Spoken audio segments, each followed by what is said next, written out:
দেখো প্রমিনেন্টলি তো আসবে না, ঠিক আছে, কখনো একদম অ্যাকুরেট যে 45 ডিগ্রি হবে তার কোনো মানে নেই, হতে পারে 40 ডিগ্রি বা হতে পারে 48 ডিগ্রি বা 50 ডিগ্রি, তো ওটাকে কনসিডার করতে হবে, মানে প্রমিনেন্ট একদম নাও আসতে পারে, কিন্তু অ্যাপ্রক্স ওই আশেপাশে আসতে পারে। এইখানে যদি আমি এটাকে ধরো মেজার করি, দেখো এটাও একটা সুন্দর আপ ট্রেন, ঠিক আছে। আমি যদি এটাকে মেজার করি, কিভাবে মেজার করবো, এখানে অ্যাঙ্গেলে যাব, এইখান থেকে ট্রেনটা চালু হয়েছে হওয়া, সিম্পল যাবো এখান থেকে এতটা অব্দি টানবো, ঠিক আছে।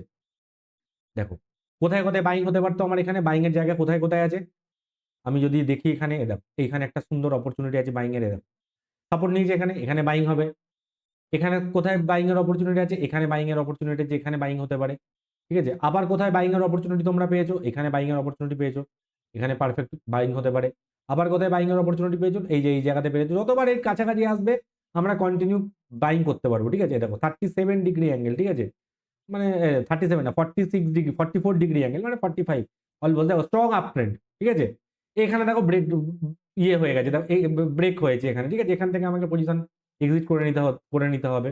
অথবা আমি আরেকটা জিনিস যেটা তোমাদেরকে দেখালাম, যে ট্রেন লাইনের উপরে ট্রেন লাইন তুমি বানাবে, ঠিক আছে, কিভাবে তোমরা বানাবে ট্রেন লাইনের উপরে ট্রেন লাইন, আমি আরেকবার দেখিয়ে দিচ্ছি কিভাবে হবে, এটা পসিবল কিভাবে, ঠিক আছে। এইখানে যে আমি ট্রেন লাইনটা মার্ক করেছি, সাপোজ আমি, ঠিক আছে, এই জায়গা করে ধরো আমি এন্ট্রি করেছি, ঠিক আছে, এই জায়গা করে আমি এন্ট্রি করেছি, এই জায়গা করে আমার এন্ট্রি হয়েছে, ঠিক আছে। এইবারে আমি এইখান থেকে আর একটা ট্রেন লাইন আমি টানবো, ঠিক আছে, কিভাবে ট্রেন লাইন টানবো, এই যে লো, লো থেকে একদম হাই অব্দি টানবো, ঠিক আছে, লো থেকে হাই অব্দি টানলাম। দেখো এই যে যখনই এই